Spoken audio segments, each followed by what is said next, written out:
अस्सलाम वालेकुम जी, क्या हाल है आप सबके। आज इंशाल्लाह आप लोगों का कैफ 7 कंपनी लॉ 25 मार्च है, आज तो स्टार्ट होने जा रहा है। आज का दिन जो है हमारा फर्स्ट लेक्चर होगा ओरिएंटेशन के ऊपर, जिसके अंदर इंट्रोडक्शन थोड़ा मैं अपने बारे में बताऊंगा, आपको सब्जेक्ट के बारे में बताया जाएगा। सब्जेक्ट में आगे हमने पढ़ना किस तरह, हमारी अप्रोच किस तरह की होगी, उसको थोड़ा स्टडी किया जाएगा।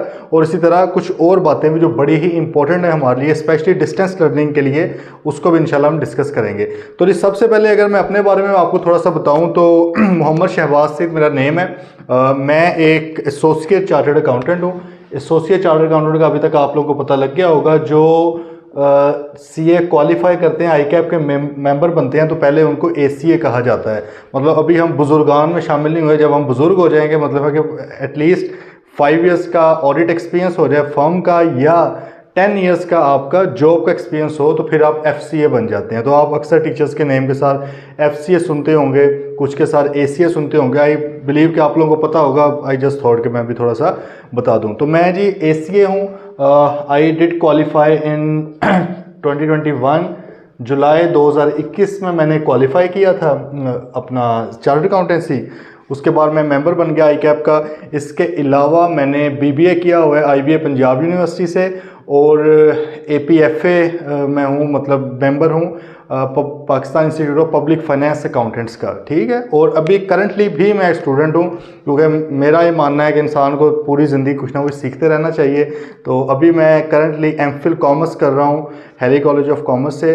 तो ये थोड़ा सा मेरा एजुकेशनल बैकग्राउंड था। जहाँ पर बात की जाए प्रैक्टिकल हमारे लर्निंग की, या हमारा जो मेरा प्रैक्टिकल एक्सपीरियंस है, उसके हवाले से आपको थोड़ा बता देता हूँ कि जी मैंने जॉब कोई ख़ास की नहीं है। जॉब मैंने की थी अपने क्वालिफ़िकेशन से पिछले जो 6 मंथ थे, वो मैंने 6 मंथ लगाए हैं जी आईकैप के अंदर। आईकैप में, जो आईकैप का आप लोगों को पता है, जो आप लोगों की जान निकालेगा, ठीक है, इंशाल्लाह नहीं निकालेगा, हम नहीं निकलने देंगे।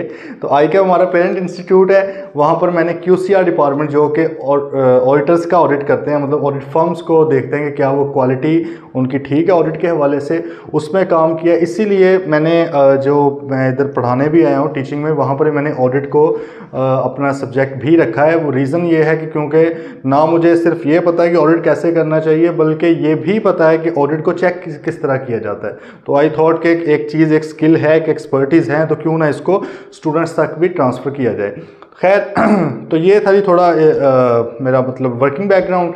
टीचिंग की अगर बात की जाए तो जैसे ही मैंने क्वालिफाई किया था, तो मैंने तकरीबन 8 से 9 माह ऑनलाइन पढ़ाया हुआ है। CFAP 6 ऑडिट फाइनल, मतलब उसको भी, और CFAP 3 था SPM, जिसका अब नाम है BMS, मतलब कहा जाता है बिजनेस मैनेजमेंट। तो फाइनल लेवल पे मैंने स्टार्ट किया था।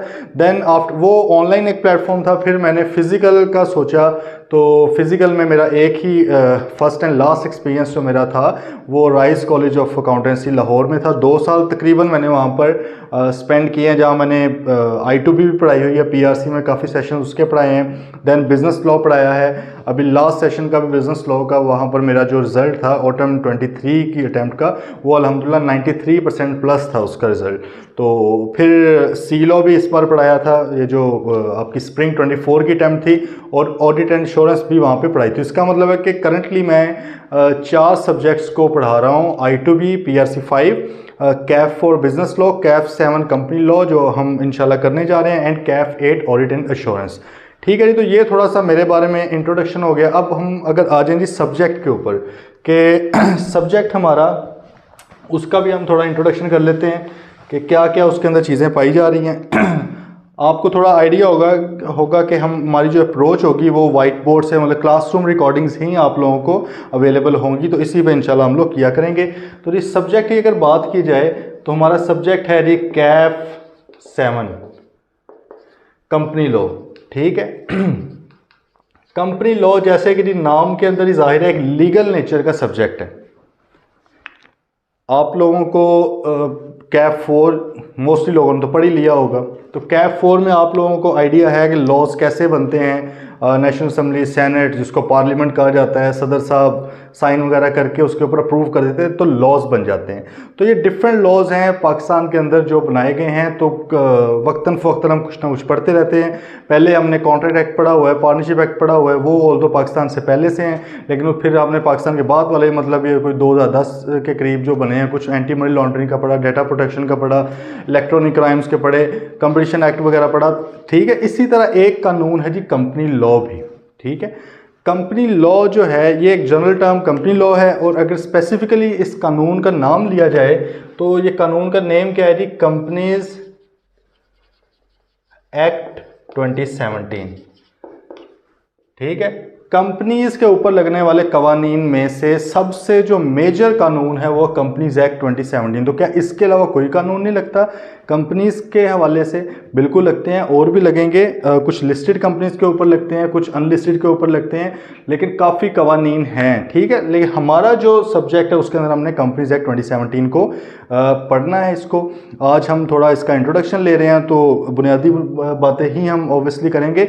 लीगल नेचर का आपका सब्जेक्ट है, थ्योरेटिकल सब्जेक्ट है, न्यूमेरिकल नहीं है। इससे पहले मतलब आप लोगों को अकाउंटिंग या कोई और सब्जेक्ट की नॉलेज होना रिक्वायर्ड तो नहीं है, लेकिन जाहिर है अगर हो तो अच्छी बात। जब जैसे कि हम इसमें डिविडेंड पढ़ेंगे तो अगर आपको थोड़ा बहुत डिविडेंड का पता है तो ऑब्वियसली थोड़ी हेल्प हो जाएगी, लेकिन अगर नहीं भी पता तो मसला नहीं है कोई भी, इंशाल्लाह हम वो ऐसे ही पढ़ेंगे जैसे आप लोगों को कुछ नहीं आता। क्योंकि मुझे पता है कि आप लोग पेपर दे के भी आए हैं, अगर आप लोगों को आता भी है तो इस वक्त आपको कुछ नहीं आता, क्योंकि मोस्टली लोग क्या है रट्टा लगाते हैं। ठीक है, वो फिर एग्ज़ाम हॉल से जैसे बाहर निकलते हैं वो सारा कुछ उधर ही छोड़ के आते हैं।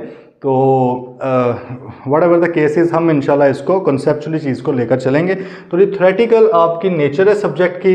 अगर इसमें बात की जाए कि आपके डिफ़िकल्टी लेवल क्या है, तो मॉडरेट है जी डिफ़िकल्टी लेवल।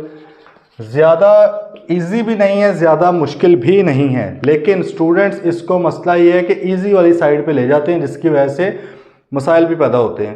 पासिंग रेशो फिर उतनी नहीं आती जितनी कि आ सकती है। इसकी मतलब जिस नेचर का ये सब्जेक्ट है, अगर इसको ड्यू इम्पोर्टेंस दी जाए, सही तरह पढ़ा जाए, जैसे आप लोग न्यूमेरिकल्स को मतलब कि सबसे ऊपर रखा हुआ है प्रायोरिटी के ऊपर, 3-3, 4-4 घंटे भी लगा देते हैं न्यूमेरिकल्स पे, अकाउंटिंग पे, कॉस्ट काउंटिंग पे, FAR1, FAR2, MFA वगैरह पे। इस बेचारे को अगर आप डेली का सिर्फ आधा घंटा ही दे रहे हो ना, तो ये आपको अच्छी भली परसेंटेज से पास कर दे। ठीक है, लेकिन वही रीज़न है कि एक तो हम इसको इजी ले जाते हैं, तो फिर ये भी आपको इजी ले जाता है। तो ये हरकत नहीं हमने करनी। मॉडरेट लेवल का पेपर है आपका। आई कैप के पेपर पैटर्न की अगर बात की जाए, ठीक है जी, जो आपका पेपर आएगा, एग्ज़ाम आएगा, उसमें जी आपकी 3 चीज़ें इसके अंदर शामिल होंगी। एक चीज़ आपकी हो जाएंगी MCQs आएंगे आपको, जिस तरह आप लोगों को पता होगा कैप 4 में भी आपने किए हुए हैं, MCQs आते हैं, रिपोर्टिंग में भी आते हैं। तो इसी तरह इधर भी MCQs आएंगे, 15 नंबर के MCQs होंगे। अभी इस बार जो पेपर आया था आपका स्प्रिंग 24 का कैप 7 का, तो इसमें तो उसने 15 ही MCQ पूछ लिए थे कैप 7 में, मतलब एक नंबर का एक MCQ। लेकिन उसकी मर्जी है, वो 12 भी पूछ सकता है, 13 भी पूछ सकता है, मतलब हो सकता है किसी को 1 नंबर का कर दे, किसी को 1.5 का कर दे, किसी को 2 का कर दे, ये उसकी है। लेकिन आएंगे 15 नंबर के, इससे ज़्यादा नहीं आते। ठीक है, देन एक है जी थ्योरी पोर्शन, थ्योरी, या इसको हम अगर कहें रिप्रोडक्शन, या आप अपनी आसान अल्फाज में इसको रट्टा भी कह सकते हैं। ठीक है, जो सीधी सीधी लीगल प्रोविजंस लिखनी होती हैं। आप लोगों को आइडिया है अब इस चीज़ का। तो ये भाई क्या है, ये तकरीबन आपका समझ लें 40% तक इसमें से आता है। ठीक है, 35 to 40%। फिर एक आ गई जी लास्ट चीज़, केस स्टडीज़। केस स्टडीज़ का भी आप लोगों को पता है कैप 4 में आई बिलीव आप लोगों ने जिनका तो बैकग्राउंड FSC या ICOM वगैरह का, उन्होंने शायद लाइफ में पहली बार केस स्टडीज़ कैप 4 में आके देखी होंगी। तो इधर भी लीगल आपकी नेचर सब्जेक्ट की, यहाँ पर भी केस स्टडीज़ आते हैं, उसी तरह ही सॉल्व होनी जैसे वहाँ पे होती है। लीगल प्रोविजन लिखनी है, देन आपने नीचे मामला को देखना है। तो इंशाल्लाह इसकी हम प्रैक्टिस भी अच्छी करेंगे। ठीक है, आप लोगों को मैं होम असाइनमेंट्स भी दिया करूँगा, वो आप लोग मेरे से चेक भी करवाएं। अच्छी बात ये होगी कि मैं खुद उसको मार्किंग भी करके दिया करूँगा आपको। और एक तो ये हमारे रेगुलर टेस्ट हुआ करेंगे वीकली, वो आगे जाके हम डिस्कस वैसे कर लेते हैं। जब हमारा सेशन एंड हो जाएगा उसके बाद रिवीजन भी होगी, फिर एक टेस्ट सीरीज़ वहाँ पर भी हम लेंगे। तो इंशाल्लाह आपकी अच्छी खासी प्रैक्टिस करवाएंगे। ठीक है जी, तो केस स्टडीज़ तकरीबन आपकी 45% तकरीबन ये बन जाती है। ठीक है, तो ये थोड़ा बहुत ऊपर नीचे ऑब्वियसली हो सकता है, ये कोई हरफ आखिर नहीं है, लेकिन आई कैप ने एक ग्रिड दी हुई है, तो आई कैप कभी कभार थोड़ा बहुत आगे पीछे भी ग्रिड में निकल जाता है। ठीक है, तो परेशान नहीं होना आपने। ये भाई टोटल आपका सिनेरियो। पास करने का तरीकाकार बड़ा आसान है। पास करने का तरीकाकार ये है कि डेली आपने लेक्चर सुनना है। ऑनलाइन डिस्टेंस लर्निंग जो होती है, जो मतलब आप लोग फिजिकल क्लासेस नहीं ले रहे होते, इसमें सेल्फ डिसिप्लिन होना बड़ा ज़रूरी है। इसमें आपको मैं एक मोटिवेट करने के लिए या ख़राब करने के लिए अगर एक मैं बात बताऊं, अब इसमें जिन्होंने पॉजिटिविटी ढूंढनी है पॉजिटिविटी ढूंढ सकते हैं, जिन लोगों ने ख़राब होना है वो फिर ख़राब हो जाए बेशक, लेकिन मेरी कोशिश होती है कि स्टूडेंट्स को इनकरेज करूं कि नथिंग इज़ इम्पॉसिबल। आप सिर्फ पॉजिटिव रहें, चीज़ों को फोकस के साथ चाहे थोड़ा पढ़ लें, इंशाल्लाह आप लोग निकल सकते हैं। कॉन्सेप्चुअली बस पढ़ना है। रट्टे मारोगे तो भाई रट्टे तो मेरी तो कोई गारंटी नहीं है उसके ऊपर, ना तो मुझे खुद कभी पढ़ना है कि क्रैमिंग किस तरह करते हैं।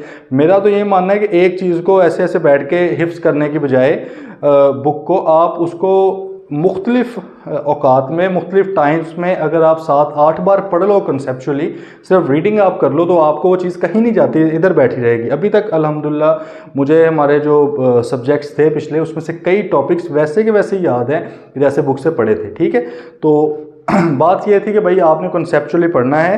हाँ, मैं आपको जो इजी थोड़ा सा होने वाली बात ये बताने लगा था कि यार देखें, मैंने अपने जो स्टडीज़ मैंने की हैं, कैफ में भी कोई बहुत ज़्यादा रेगुलर नहीं मैं रहा, बहुत ही क्लासेस, मतलब उसमें कम से कम ये होता था कि मैं इनरोल ज़रूर होता था किसी जगह पे ना, किसी क्लास में, लेकिन फिर वो बस धींगा मुश्ती सही है, कभी 15% किसी के लेक्चर ले लिए, कभी के 20% ले लिए, किसी के चलो 50% ले लिए, बस इस तरह था।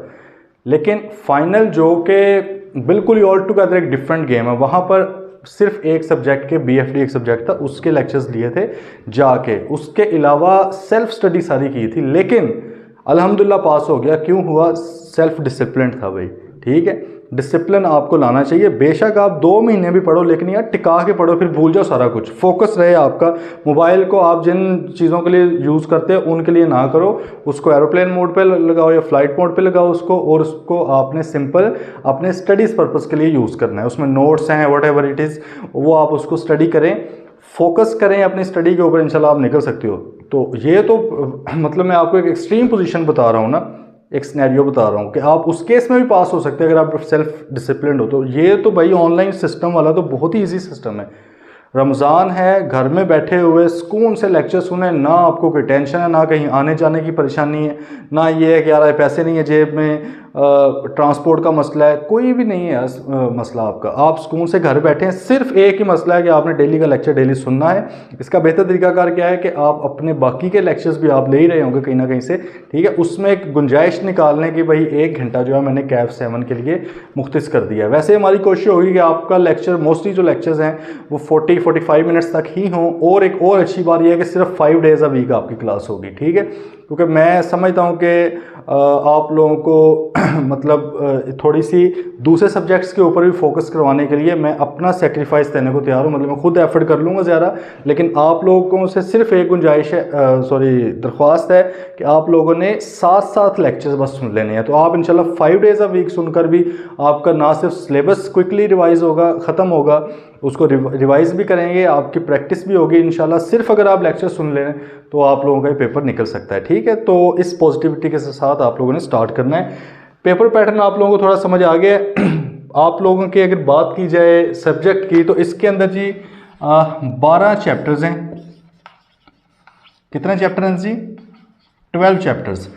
बुक हमने कौन सी यूज़ करनी है आप लोगों को पता है, I am a big fan of I cap. तो आई कैप की बुक ही भाई हमने यूज़ करनी है, और कोई भी बुक यूज़ करने की ज़रूरत नहीं है। आई कैप स्टडी टेक्स्ट आप लोगों को ग्रुप के अंदर भेज दी गई हुई है।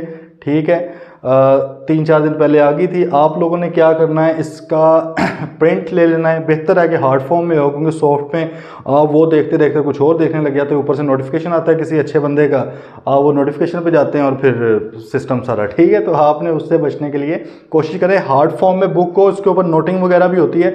नोटिंग बड़ी ज़रूरी है, स्पेशली आप देखेंगे कि मैं आप लोगों को बताया करूँगा कि यार ये बात हमने कहीं और भी पढ़नी है, इसको इधर ये लिख लो।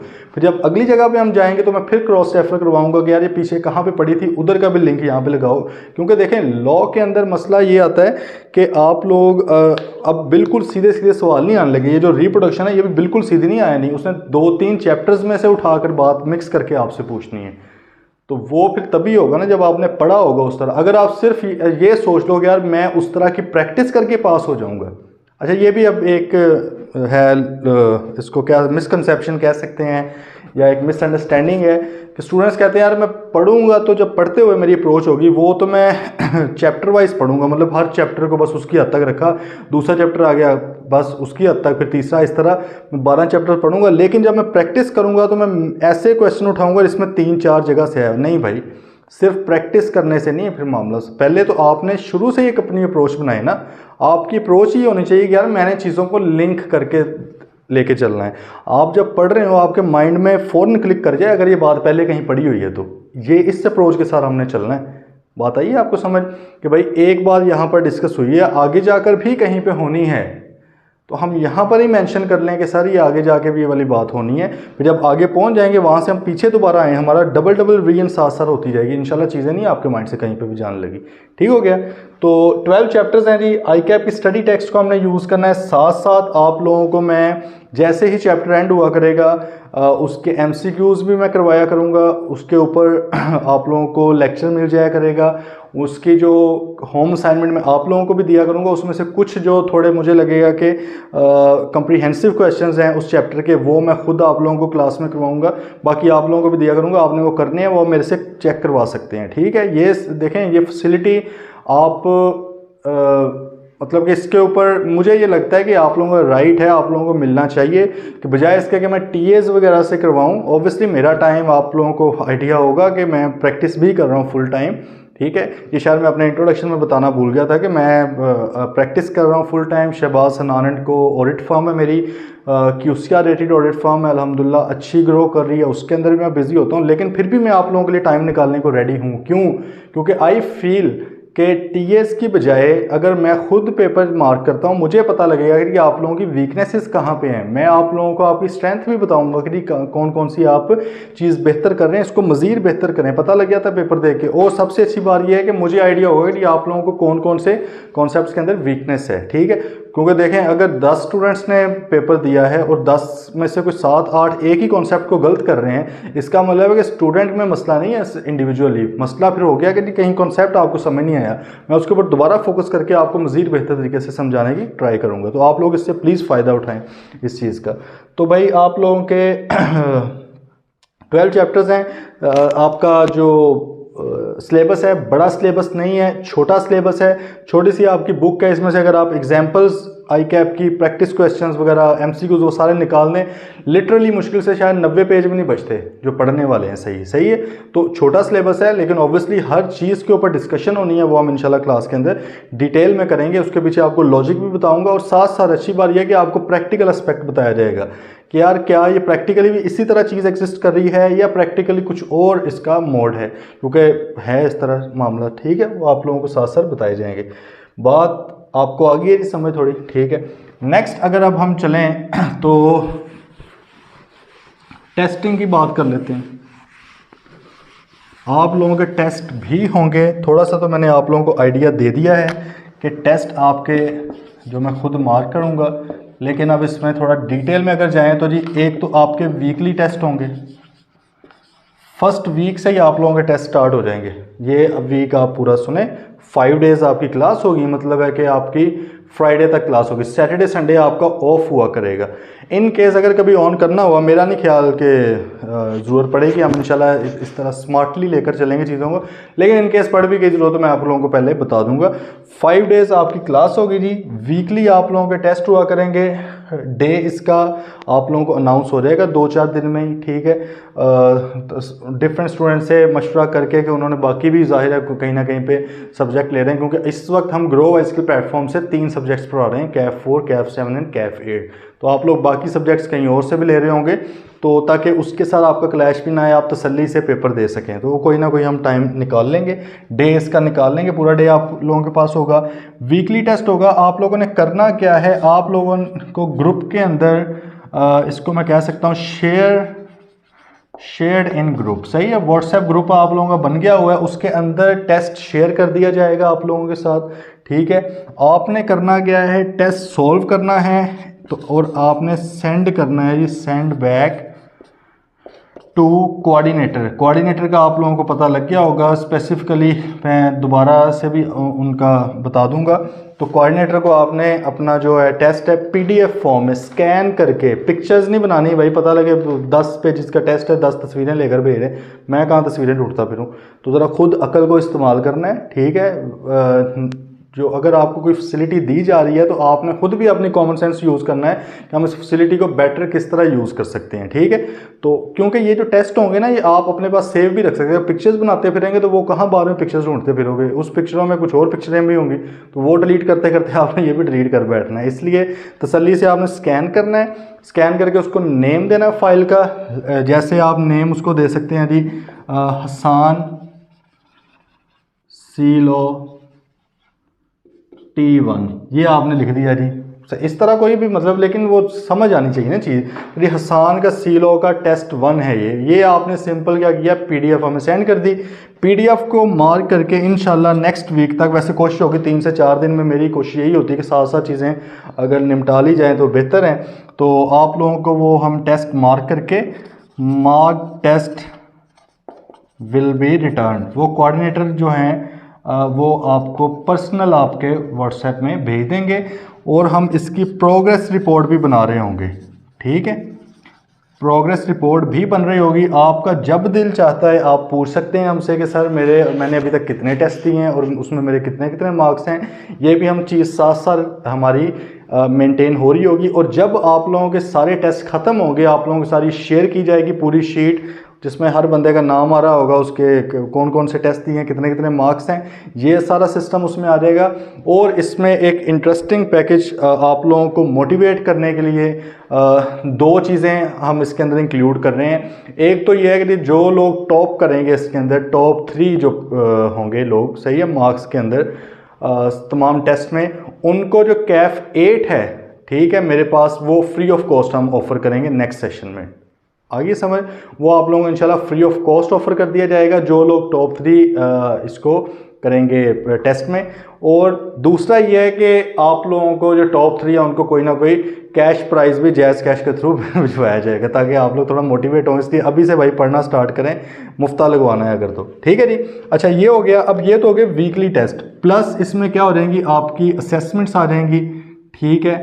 असेसमेंट्स आपको पता है कि जब आपके 3 टेस्ट हो जाया करेंगे, जो मोस्टली कॉलेजेस में भी फार्मूला यही वाला फॉलो किया जाता है, तो हम भी उसी के साथ चलेंगे। हमें कोई बहुत शौक नहीं है सबसे अलग होने का, बिला वजह जहाँ पे हमें अलग होना है वो आप लोगों को पता है कि टाइमली अवेलेबिलिटी है, क्वालिटी लेक्चर्स हैं, ठीक है, अच्छे से कॉन्सेप्चुअल स्टडीज़ हैं आपकी, और हर वक्त मैं आप लोगों के साथ हूँ। ये वो चीज़ है जो हम बाकियों से अलग करेंगे। बाकी ये एक अच्छा पैटर्न है, इसी के साथ हम चलेंगे। वीकली टेस्ट हुआ करेंगे, जब 3 टेस्ट आपके हो जाया करेंगे, एक असेसमेंट आपकी आ जाएगी, उसके बाद फिर 3 वीकली टेस्ट, फिर आपका टर्म टेस्ट आ जाएगा, उसके बाद फिर वीकली टेस्ट 3, फिर आपकी असेसमेंट, और इस तरह चलेगा जब तक सिलेबस खत्म नहीं होता आपका। इसका स्केड्यूल आप लोगों के साथ शेयर हो जाएगा, ठीक है, परेशान नहीं होना। स्केड्यूल आ जाएगा, उसके अंदर लिखा होगा टेस्ट 1 टेस्ट 2 कब होने हैं। बात आ गई है समझ। तो ये भाईजान आपका सारा सिलसिला है। और एंड पे इसमें मतलब हम अगर टर्म टेस्ट भी लिख लें प्लस मॉक, ये चीज़ें आपकी टेस्टिंग के अंदर आ जाएंगी। और ये तमाम की तमाम मैं खुद प्रिपेयर भी करूँगा, प्रिपेयर तो हो गए हैं, ठीक है, अभी तक जितने करने थे, जब टाइम आएगा तो मज़ीद भी कर लेंगे। बाकी मार्किंग भी इनकी मैं खुद कर रहा हूँ, ठीक है। तो ये इस चीज़ का फ़ायदा उठाना है। टेस्टिंग का आई बिलीव सारा एरिया हमारा कवर हो चुका है, ठीक है जी। अच्छा, नेक्स्ट अगर अब हम आ जाएँ थोड़ा रीजंस ऑफ फेलियर्स के ऊपर। खुदा न खास्ता जो लोग बेचारे फेल होते हैं इसके अंदर, वो क्यों फेल होते हैं? क्योंकि अभी रिसेंटली आई कैप की जो लास्ट अटैम्प्ट का रिज़ल्ट आया है वो आई बिलीव कोई 42% के करीब है, जबकि उससे पहले 37% के करीब था, ठीक है। लेकिन कई बार न्यूमेरिकल सब्जेक्ट्स के, कई बार कोस्ट के इवन 50% तक चले जाते हैं। इस बार तो डिसीजन मेकिंग नहीं हुई है आप लोगों से, उन्होंने आपको सारी डिसीजन मेकिंग में डाल दिया है, ठीक है। लेकिन उसके अच्छे रिजल्ट्स भी आते हैं।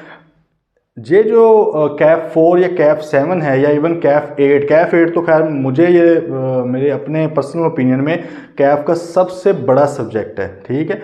हाँ, अगर आपने उसको पढ़ा ही किसी और तरह, सिर्फ रटे मारे हैं क्रैम कर करके और अपना भी सर खपाया है और टीचर ने भी अपना सर खपाया है रटे लगवा के, वो एक अलग बात है। अदरवाइज़ वो सबसे प्रैक्टिकल एक सब्जेक्ट है। तो लेकिन स्टिल ये थ्योरेटिकल होते हुए भी भाई इनके अंदर पासिंग रेशोज़ कम होती हैं। वो रीज़न यही है कि ईजी लेते हैं। तो इसमें आज हम देख लेते हैं आप लोगों के जो रीजंस ऑफ फेलियर हैं, या ये मैं कह सकता हूँ कि डोंट्स हैं। ये वो होते हैं ना डूज एंड डोंट्स। डूज तो हमने डिस्कस कर लिया क्या क्या करना है। डोंट्स की अगर बात की जाए तो ये जो रीजंस ऑफ फेलियर है भाई, प्लीज़ आप लोगों ने ये हरकतें नहीं करनी, वरना खुदा न खास्ता दोबारा हमें बिला वजह पेपर देना पड़ जाएगा। मेरी तो वैसे कोशिश यही होगी अच्छा ही रिजल्ट आए इंशाल्लाह। कैफ 4 भी अभी जो स्टूडेंट्स ने पुराना भी दिया हुआ है, कैफ 7 कैफ 8, इंशाल्लाह मुझे उम्मीद भी बड़ी है कि उन लोगों का तकरीबन 90% प्लस ही आएगा, जबकि आई कैप का आपको पता है कहाँ कहाँ पे होता है। तो कोशिश तो आप लोगों के साथ भी यही है और दुआएं भी होंगी कि आप 90% प्लस, इवन चाहे 100 ही कर जाएं, लेकिन वो प्रैक्टिकली नहीं पॉसिबल होता। 1 2 4 5 लोग तो होते ही हैं जो तंग करने वाले होते हैं, ठीक है। तो आप लोगों ने उन जैसा नहीं बना। रीजंस ऑफ फेलियर पहला क्या है, टेकिंग टू ईजी। ये भाई आप लोगों को पहले भी बात कर ली है, इसको जितना ईजी लेंगे ये आपको उतना ईजी लेगा। ये बार बार देना पड़ जाएगा, हर 6 महीने बाद पेपर आते हैं। वो कहते हैं ना हर सितंबर के बाद मार्च है। तो ये हरकतें आप लोगों के साथ स्टार्ट ना हो जाएं, इसलिए बेहतर है कि इसको पास कर लें पहली बारी में, ठीक है। इजी सा सब्जेक्ट है, साथ साथ बस लेकर चलें, इंशाल्लाह पास हो जाएगा। देन आपका क्या है जी, डिस्टेंस लर्निंग की अगर बात की जाए तो एब्यूज़, इसका एब्यूज़ भी है, abuse of flexible hours. Flexible hours जो आपको दिए जा रहे हैं कि जी आपके रिकॉर्डेड लेक्चर्स हैं, लाइव नहीं हम रख रहे, सिर्फ इस वजह से कि डिफरेंट लोगों के डिफरेंट तरह के टाइमिंग्स हैं दूसरे सब्जेक्ट्स की। याद होता है कि हम फुल फ्लैश यहाँ पर ऑफर कर रहे होते हैं कैफ, तो हम वो इसकी अपने हिसाब से टाइमिंग रखते हैं। लेकिन क्योंकि अभी हम सिर्फ 3 सब्जेक्ट्स को ऑफर कर रहे हैं, तो आप लोग किसी और जगह भी पढ़ रहे होंगे, बिला वजह आप लोग मुश्किल में ना पड़ जाएँ कि यार उस टाइम पे वो क्लास ली जाए या ये ली जाए। तो हमने आपको आसान रखने के लिए, ईजी रखने के लिए क्या किया, आपको रिकॉर्डेड लेक्चर्स अवेलेबल कर दिए हैं, ठीक है। तो इस अब वो देखें, एक अच्छी बात तो है, मेरिट तो है, लेकिन साथ साथ डीमेरिट ये है कि आप कहीं इसको अब्यूज़ ना करने लग जाए, यार कल सुन लांगे, यार कल सुन। वो कल भाई कभी भी नहीं आती। मैं अभी भी स्टूडेंट हूँ, मैंने आप लोगों को बताया एमफिल कर रहा हूँ। स्टूडेंट का माइंडसेट होता ही वो है कि भाई कल देखी जाए, कल तो फिर आती नहीं है भाई। तो कल से बचने के लिए ना आप लोगों ने साथ साथ करना है। कोशिश करें कि आज का काम आज सुन लें, यार रिकॉर्डेड पड़ा हुआ है आप लोगों के पास, सुबह नहीं टाइम मिलता, शाम को नहीं मिलता, रात को कर लें, लेकिन साथ साथ कर लें इसको, ठीक है। एक तो ये चीज़ है। देन आपका ये क्या है कि जी नॉट गिविंग टेस्ट। टेस्ट नहीं भाई देते लोग, वो आता है यार, आता है, थ्योरेटिकल सब्जेक्ट है, कौन लिखे इसको, बस ये फिर रीज़न है, ठीक है। एक तो आप टेस्ट नहीं देते, जब तक आप टेस्ट नहीं देंगे आप पता कैसे लगेगा आता है, वो तो आपको लग रहा है ना आता है, अगला बंदा चेक करेगा, एग्जामिनर देखेगा तो फिर ही है ना आता है कि नहीं, ठीक है। तो आप लोग इसके टेस्ट आपने लाजमी देने हैं। बहुत अच्छी अपॉर्चुनिटी है आप लोगों के लिए अपने आप को असेस करने के लिए, ईमानदारी से देने। ईमानदारी है ऑब्वियसली, देखें आप लोग घर में बैठे बुक भी खोल के बैठ जाओगे तो मेरा क्या जाना है, ठीक है। इधर ये कोई यूनिवर्सिटी तो है नहीं कि यहाँ पर आप मुझे खुश करने के लिए, ठीक है, और मतलब कि घर से कॉपी कर करके मैंने थोड़ी पास करना है आई कैप के पास, वो तो आई कैप ने पास करना है और उधर तो आपको जाके पेपर करना पड़ेगा। इसलिए इस चीज़ का फ़ायदा उठाना है, ईमानदारी से पेपर करना है। अगर आपको 20 मिनट का टेस्ट दिया है तो उसका मतलब 20 मिनट या 20 मिनट 30 सेकंड भी नहीं है, ठीक है। और रोक दें पेन वहाँ पर ही जब आपकी बात वो हो गया हुआ पेपर, ठीक है। तो 20 मिनट में करना है, 30 मिनट का 30 मिनट में करना है, ईमानदारी से करें और सुकून से आप लोगों ने वो भेज देना है, क्लियर है। तो टेस्ट वगैरह आपने देने हैं। तो इसके अलावा जो आपकी है प्रैक्टिस नहीं करते, थ्योरेटिकल सब्जेक्ट है। मैं भी एक थ्योरेटिकल एक्सपर्ट होते हुए, मतलब कि बीइंग अ स्टूडेंट भी मुझे थ्योरेटिकल सब्जेक्ट्स बहुत पसंद हैं, तो उसमें मैं भी इजी हो जाता हूँ कि यार, तो फिर वो एंड पे जाके ना मुश्किलात आती हैं, क्योंकि ये वाले वो सब्जेक्ट्स हैं। देखें ये कोई हम बीकॉम वगैरह तो नहीं कर रहे, हम बीबीए तो नहीं कर रहे, हम भाई प्रोफेशनल कोर्सेज कर रहे हैं। इसमें सीधी सीधी बात तो आनी ही नहीं है, इसमें वो बातें आनी है घुमा के, तो घूमी हुई बातें प्रैक्टिस की होगी, लिख के किया होगा तो फिर ही पास करेंगे ना। सीधा इधर तो नहीं पूछना जी कंपनी की डेफिनेशन बताएं, ये तो सीधी सी बात होगी। वो तो आपको घुमा के पूछेगा कि ढूंढना पड़ेगा कि क्या ये कंपनी की डेफिनेशन पे पूरा उतर रहा है कि नहीं उतर रहा। तो इसका मतलब कि हम हमने इस तरह के क्वेश्चंस प्रैक्टिस किए होंगे तब है, तो थोड़ा बहुत हल्की फुल्की ढोलकी बजाते रहना है, थोड़ा बहुत आप लोगों ने प्रैक्टिस करते रहना है। ये ना हो कि एंड पे जाके अनसीन क्वेश्चन आए और हाथ पांव फूल जाएं। ठीक है, एक बार हुआ, जो स्टूडेंट्स मेरे से क्लासेस लेते रहे हैं फिजिकल भी, उनको शायद पता हो, मैंने एक कहानी, एक अपनी स्टोरी सुनाई थी। पेपर में गए हैं भाई, तो 10 से 15, और पेपर कौन सा था, बीएम का पेपर था, एसपीएम, उस वक्त बीएम होती थी, बिजनेस मैनेजमेंट, मतलब थ्योरेटिकल पेपर था। तो आई कैप फाइनल लेवल का, आई कैप के उधर एग्जाम सेंटर में बैठे हुए हैं, पेपर आया 15 मिनट बाद जी, एक हमारी क्लासमेट ही थी फीमेल, वो 15 मिनट बाद या शायद उससे ही पहले ऐसे करके ना बेहोश, पेपर देख के। अब वो पेपर ऐसा था, लिटरली ऐसा पेपर था कि वो हम कहते थे सदके में पास होने वाला है, लेकिन वो भी वो लोग कहते थे ना कि जो शायद पढ़ लेते थे उसको। जिन लोगों ने कभी हाथ नहीं लगाया पेन को, उसको प्रैक्टिस ही नहीं की, जब पढ़ा ही नहीं है, तो फिर सदके वाले पेपर भी भाई आप लोगों के रंग उड़ा देते हैं। ये कैफ 7 भी कोई मुश्किल पेपर नहीं है, इजी पेपर है, लेकिन फिर वहाँ पर जाके आप बेहोश होते हैं। वो जी अच्छा बेहोश हो गई हैं और अब वो कह रही हैं कि मैंने मतलब जाना है घर, मेरे से नहीं पेपर, लेकिन आपको पता है उधर वो जल्दी निकलने नहीं देते, क्योंकि उन्हें होता है ना कि अभी स्टूडेंट आ रहे होंगे, ये ना होगा किसी को जाके पेपर ही बता दे। अब वो कहें कि आई बिलीव कोई आधा या पौना घंटा उन्होंने कहा कि वेट करें मिस साहब प्लीज़ यहाँ, वो अब वहाँ पर बिल्कुल बेहोश और सीन सारा ऑफ हुआ पड़ा है, पानी पिलाया जा रहा है, प्लीज़ आप थोड़ा वेट कर लें फिर आप चले जाना। तो बड़ी मुश्किल से उन्हें कोई आधा पौना घंटा वहाँ पे ठहराया, जो भी उनका रिक्वायर्ड टाइम था, तो फिर जाने दिया। अब मतलब है कि इस तरह की सिचुएशन कब बनती है कि जब आप इजी तरीन पेपर को भी बहुत ही ईजी ले लेंगे ना, तो फिर आपके सर खुदा न खास्ता ऐसा हो सकता है, इसलिए इतना ईजी लेना। आपको पता है मैं डराता और डरूता कोई नहीं होता, मैं तो बल्कि बड़ा पॉजिटिविटी के ऊपर बिलीव करता हूँ कि ऐसे ऐसे स्टूडेंट्स भी मैंने पास होते देखे हैं जो बहुत कम पढ़ के भी हुए हैं, लेकिन हमने भाई क्यों रिस्क लेना है, रिस्की साइड है ना, हमारे पास कोई है ही नहीं चॉइस। आजकल आप लोगों को पता है कि 3 अटेम्प्ट्स के अंदर कैफ हो रहा है, मतलब है कि फर्स्ट में पीआरसी 4 कैफ के पहले 4, फिर दूसरे ग्रुप के, तो निकल गया। मेरे अपने स्टूडेंट्स हैं, इन्होंने किया, इन्होंने में से 3 सब्जेक्ट्स पढ़े हुए हैं, उन्होंने ये किया हुआ है अल्हम्दुलिल्लाह, वो निकल गए हैं। ठीक है, लेकिन बात ये है कि भाई वो एक तो एक्सेप्शनल केस है, और वो स्टूडेंट इस तरह नहीं होते कि जैसे आप सोच रहे हैं कि घर बैठे चिल हो के पास, नहीं भाई, वो पढ़ते हैं, वो एफर्ट करते हैं। ठीक है, तो पास तो आप हो जाते हो, लेकिन बात यही है कि अगर आप बिल्कुल ही एफर्ट छोड़ दोगे तो फिर भी हालत तो बुरी है। ठीक है, तो इसलिए आप लोगों ने पढ़ना है, प्रैक्टिस भाई ज़रूरी है। देन आप लोगों का ये है कि कुछ टाइम, वैसे ये इससे क्या लिखना है इसको मुझे पता, आप लोगों ने बाज नहीं आना, मैं मोबाइल का लिखने लगा था क्योंकि मैं खुद पे नहीं बाज आता, मोबाइल का लिखने लगा था कि कम उसको यूज़ करना है, उसका यूज़ आपने पॉजिटिविटी प्रोडक्टिविटी के लिए करना है, लेकिन आप लोगों ने कहाँ बाज आना है उसमें, तो आप लोगों के मुझे पता है क्या मसाइल हैं, तो उसको हम नहीं लिखते, आप लोग खुद ही थोड़ी शर्म कर लेना। ठीक है, अपने अपने हिसाब से। तो भाई ये ना कुछ मेन रीजंस हैं फेलियर की। ठीक है, बाकी और भी बहुत होंगी, मतलब कोई लोग कहेंगे जी हम हॉस्टल में रहते हैं पढ़ा नहीं जाता, कोई कहेंगे हम घर में रहते हैं तो अम्मी थोड़ी देर बाद कहती दही ले आओ सब्जी ले आओ, और यार ये सारे मामला इन मामला में रहते हुए करना है ना। जिस हाल में जीना मुश्किल हो उस हाल में जीना लाजिम है, तो इनके साथ साथ ही हमने रहते हुए करना है ऑब्वियसली। तो वो छोटे छोटे मामला को छोड़ें, ये मेन चीज़ें जिनके ऊपर आपने फोकस करना है। क्लियर है जी बात। तो ये हमारी ओरिएंटेशन तो हो गई। अब थोड़ी सी अप्रोच पे अगर दोबारा मैं बता दूं आप लोगों को क्विकली, वो ये होगी कि जी डेली आपके 5 डेज़ अ वीक लेक्चर्स आया करेंगे, रिकॉर्डेड लेक्चर्स, क्लासरूम रिकॉर्डिंग्स आप लोगों के पास अवेलेबल होंगी वाइट बोर्ड के ऊपर, जितना लिखा जा सकता है मेरे से वो मैं लिखूंगा और आप लोगों को साथ करवाएंगे। बुक आपको किसी भी सूरत कतन कोई और बुक यूज़ करने की ज़रूरत नहीं है, book you only need this book, Kaif 7, सही है, कंपनी लॉ, ये आप लोगों ने ले लेनी है। आप लोगों को व्हाट्सएप ग्रुप में भेजी हुई है, वहाँ से आप इसको कर लें। बाकी ये है कि जी डेली लेक्चर्स आ जाया करेंगे, और आप लोगों की जितनी भी क्यूरीज़ हैं, हज़ारों सवाल आप बेशक मेरे से पूछें, मुझे कोई मसला कभी नहीं होता। हाँ, हल्का बुल्का शुगल आप लोगों को पता है, वो तो फिर चलता है साथ साथ, लेकिन आप लोग जितने मर्जी क्वेश्चंस करें इंशाल्लाह मुझे खुशी होगी कि आप लोगों की मैं क्यूरीज़ को रिजॉल्व करूँ। आप कॉन्सेप्चुअली पेपर में जाएँ, रट्टे मार के ना जाएँ। इस पेपर में बहुत से ऐसी चीज़ें आएंगी जिसके ऊपर क्रैमिंग ही मजबूरी, जैसे डेज वगैरह याद करने पड़ेंगे कि जी कितने दिन बाद, इसमें असल गेम ही दिनों की है। ठीक है, कि ये 10 दिन बाद ये करना है, 15 दिन बाद करना है, हफ्ते बाद करना है, 90 दिन बाद करना है, उसका भी जुगाड़ आप लोगों को मैं दे दूंगा, लेकिन अभी नहीं दूंगा। अभी दे दिया तो आप लोगों ने और ज़्यादा इजी हो जाना है। जब आप लोगों का सेशन एंड होने लगेगा, हमने तकरीबन सारा पढ़ लिया होगा अपना सिलेबस, फिर मैं आप लोगों के साथ एक 2 पेजर शेयर करूंगा सी लॉ की डेज समरी। ठीक है, उसमें आपके डेज वगैरह भी आ जाएंगे कि आपने कितने दिनों में चैप्टर वाइज आ जाएगा क्या क्या करना है। ठीक है, वो चीज़ें हो जाएंगी।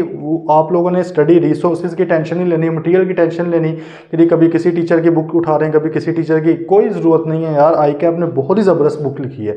और इस बार भी कैप 4 वालों, आप लोग जो कैप 4 के पेपर भी देकर आए हैं, उसमें भी आपने देखा होगा कि आई कैप की बुक से 2 एग्जाम्पल्स पूछी हुई थी उसने।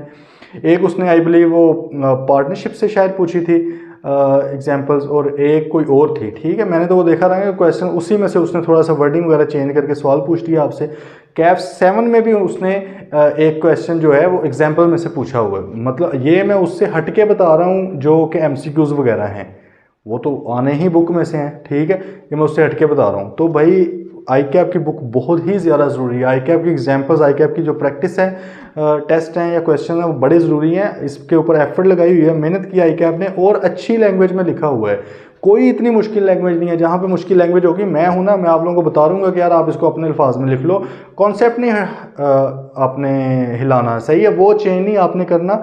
बाकी आप अपनी लैंग्वेज में लिख सकते हो, कोई मसला ही नहीं। आई कैप ने कई बार इसके ऊपर बताया कि यार हम कौन सा आप लोगों को यहाँ पे वकील बनाने के लिए बैठे हुए हैं, हम बस ये चाहते हैं कि you just need to know the concept. आप लोगों को कॉन्सेप्ट का पता होना चाहिए, आपको पता होना चाहिए कि कंपनीज को किस तरह हमने लेकर चलना है, उसकी रेगुलेशंस क्या हैं। ठीक है, और एक बहुत ही इंपॉर्टेंट बात, आप लोगों को इंशाल्लाह प्रैक्टिकल एक्सपोजर भी दिया जाएगा चीज़ों का, क्योंकि मैं ऑडिट फर्म में काम कर रहा हूँ।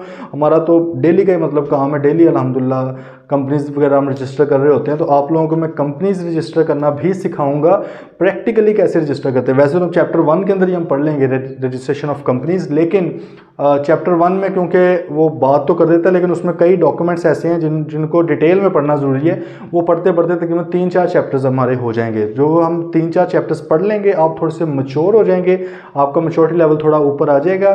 फिर इंशाल्लाह आप लोगों को मैं वो भी रिकॉर्डेड उसका भी लेक्चर आपको दूंगा। बाकी मैं अवेलेबल हूँ ऑफिस में, आप जब भी आना चाहें आ सकते हैं चीज़ें समझने के लिए, वो इस चीज़ का मसला ही कोई नहीं है। कंपनीज रजिस्टर करना, शेयर्स वगैरह किस तरह ट्रांसफ़र करने, ये प्रैक्टिकली आपको सिखाया जाएगा, ताकि आप लोग अभी से चाहें तो अपने स्किल्स के थ्रू लर्निंग भी कर सकते हैं अर्निंग के साथ साथ। ठीक है जी, तो ये था जी आज का हमारा ओरिएंटेशन का। कल से इंशाल्लाह हमारी क्लास स्टार्ट होने लगी है। आप लोगों को डेली का जो लेक्चर है वो मिल जाया करेगा, ग्रुप के अंदर उसका बता दिया जाएगा। तो इंशाल्लाह आप लोगों ने साथ साथ उसको सुनना है, ताकि चीज़ें साथ साथ रिजॉल्व हों। ठीक है, कोई भी क्वेश्चन हो किसी भी तरह का ओरिएंटेशन के हवाले से, आप लोगों ने लाजमी तौर पे पूछ लेना मेरे से। बाकी फिर इंशाल्लाह कल मिलते हैं। टिल देन टेक केयर, अल्लाह हाफिज़।